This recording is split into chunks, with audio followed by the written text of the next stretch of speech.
आप व्यासपीठ से संतों की निंदा क्यों करते रहते हैं, ये उनका प्रश्न था।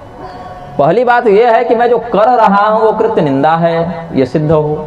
फिर जिसकी निंदा की जा रही वो संत है, ये सिद्ध हो। दो बात है ना, संतों की निंदा क्यों कर रहे हैं, तो पहले तो यह सिद्ध हो कि जो मैं क्रिया कर रहा हूं वह निंदा है। फिर यह सिद्ध हो कि जिसकी की जा रही वो संत है। क्योंकि अगर वेश की बात कहें तो कालनेमी का वेश बड़ा तगड़ा था। अगर क्रिया की बात कहें तो बैठकर राम राम ही कर रहा था, लेकिन हनुमान जी ने प्रणाम नहीं किया, पूंछ में लपेट कर पटक दिया। क्यों पटक दिया? क्योंकि वह धर्मध्वजी था। बाहर से उसने धर्म का आवरण रखा था, हृदय से वो धर्म का प्रवर्तन नहीं करता था। अगर कोई व्यक्ति सनातन धर्म की परंपरा के अनुसार प्रसिद्धि प्राप्त कर रहा है, समाज से सम्मान प्राप्त कर रहा है, प्रतिष्ठा प्राप्त कर रहा है, किंतु हृदय से सिद्धांत का विखंडन उत्पन्न कर रहा है, तो वह दंडनीय है, सदा समादरणीय नहीं है।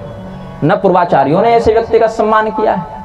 अभी मैं कुछ ग्रंथों का अध्ययन कर रहा था, एक स्थान पर किसी आचार्य ने लिखा था, आचार्य शब्द भी कलंकित है उनके कारण ऐसे कह दें तो, उस व्यक्ति ने लिखा था कि सीता जी का परित्याग करने वाले राम जी भगवान नहीं थे, भगवान श्री राम दशरथ पुत्र श्री राम कोई और थे, और ये जो सीता त्याग करने वाले राम है वो कोई जैन धर्म को मानने वाले, जैन मत को मानने वाले कोई व्यक्ति थे, ये भगवान नहीं थे। इतनी बड़ी बात उन्होंने लिखी। मैं बताऊं कौन? भगवदाचार्य, जो रामभद्राचार्य के बौद्धिक पूर्वज हुए और उसी परंपरा को ये बढ़ा रहे हैं। और तो श्रीमद् भागवत के नवम स्कंद में जो लिखा है वो किस राम जी की बात लिखी? वो जिस जैन व्यक्ति की बात लिखी है कि भगवान श्री रामचंद्र जी की बात लिखी। तो सामान्य हिंदी अनुवाद पढ़ के भी आप लोग जितना धर्मशास्त्र समझ सकते हैं, उससे भी निम्नतम स्तर की बुद्धि को धारण करके लोग जगत गुरु बन रहे हैं। तो मैं उसका भी खंडन कर रहा हूँ। इसको निंदा नहीं, खंडन कहते हैं।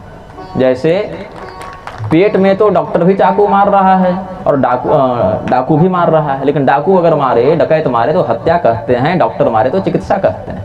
चिकित्सा का उद्देश्य है रोग का नाश करना, रोगी का नाश करना नहीं। और डाकू का उद्देश्य है आपका विनाश करके आपके सर्वस्व का अपहरण कर लेना। शास्त्रों के नाम पर प्रतिष्ठा को प्राप्त करके व्यक्ति शास्त्र सिद्धांत का ही विहिंसन करे तो वह व्यक्ति समादरणीय नहीं हो सकता है। रावण अगर सीता जी का अपहरण करके लंका ले जा रहा है तो चाहे कितना बढ़िया खाने पीने का प्रबंध कर दे, उसको सज्जन नहीं माना जा सकता, क्योंकि उसके मूल में ही अधर्म है, उसके मूल में ही पाप है। तो भगवान बलराम यहाँ उपदेश कर रहे हैं कि वध्या में धर्म ध्वजनस्ते ही पातकिनोधिका। असली पापी तो वो है जो धर्म का चोला पहन के पाप करे, इसीलिए हम इसको दंडित करेंगे। यद्यपि सूत जी वैसे थे नहीं, लेकिन जो वैसे हैं ऐसे लोगों के साथ ऐसा ही व्यवहार किया जाना चाहिए। और व्यासपीठ पर बैठने वाले व्यक्तियों को अगर वहीं पर इस विधान से दंड दिया जाना लगे ना, तो 15-20 दिन, 1 महीना जाते जाते सीधे 10% कथावाचक भी नहीं बचेंगे। हाँ, जैसे अगर तीर्थों में वीडियो रिकॉर्डिंग और रील बनाने पर बैन लगा दिया जाए तो तीर्थ यात्रियों की संख्या तुरंत नीचे। अगर कह दें यहाँ रील बनाने पर सीधे उम्र कैद या कारावास से जो भी है, कुछ नहीं 10 कोड़ा वहीं खड़ा करके मारे हैं, तो ये जितने बांके बिहारी के दरबार में भीड़ लग रही है और केदारनाथ में रील बन रहे हैं और सबको भगवान महादेव और भगवान कृष्ण एकदम हृदयस्थ हो गए हैं, तो सब भगवान तुरंत विसर्जित होकर अपने अपने धाम को चल जाए। तो ये पर्यटन स्थल के लिए नहीं है, मनोरंजन के लिए नहीं है, आत्मरंजन के लिए है, ब्रह्म प्राप्ति के लिए है।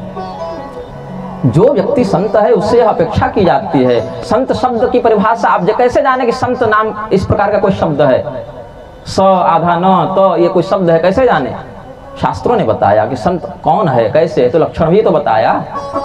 ब्राह्मणा श्रुति शब्दाश्च देवानां व्यक्त मूर्तयः, ये सब परिभाषा है ना। वेद के मंत्र जिनमें नित्य प्रतिष्ठित हो, उसका सार जो समझते हैं वो संत हैं। यहाँ तो जो व्यक्ति कह रहे हैं रामभद्राचार्य इत्यादि, या बागेश्वर धाम का भी वक्तव्य आया था इसमें कि वेद मंत्रों को बदल दो, देव शांति को देव क्रांति कर दो। तो शास्त्र की दृष्टि में तो संतत्व की परिभाषा विखंडित हो गई। आप जो है चुनाव आयोग से बिना छाप लिए चुनाव में खड़े भी हो जाएं तो आपको चुनाव आयोग मान्यता तो देगा नहीं। लोक दृष्टि में जब ऐसे बिना रजिस्टर्ड किए आप एक कंपनी नहीं खोल सकते, बिना प्रमाण पत्र लिए आप सड़क पर समोसा नहीं बेच सकते आजकल खाद्य प्रसंस्करण विभाग की अनुमति के बिना। लेकिन आशा करते हैं कि लोक परलोक को प्रत्यक्ष रूप से प्रभावित करने वाले, स्पष्ट रूप से प्रभावित करने वाले महानुभावों के चरित्र जो है सो ऐसे ही भुला दिए जाए, उपेक्षा कर दिए जाए, क्योंकि उनके 1 लाख चेला है। तो कौरवों की सेना तो पांडवों से 2-4 अक्षौहिणी अधिक ही थी, उससे क्या प्रभाव पड़ गया? भगवान अकेले थे, उधर 2.25 लाख सैनिक थे। भीड़ को दुर्योधन ने चुना, भगवान को अर्जुन ने चुना। भीड़ को मत चुनिए, भगवान को चुनिए। भीड़ का क्या है? इसी मंदसौर शहर में आप पुस्तकालय खोल दीजिए और मदिरालय खोल दीजिए, भीड़ कहाँ अधिक रहेगी? पुस्तकालय में रहेगी कि मदिरालय में रहेगी?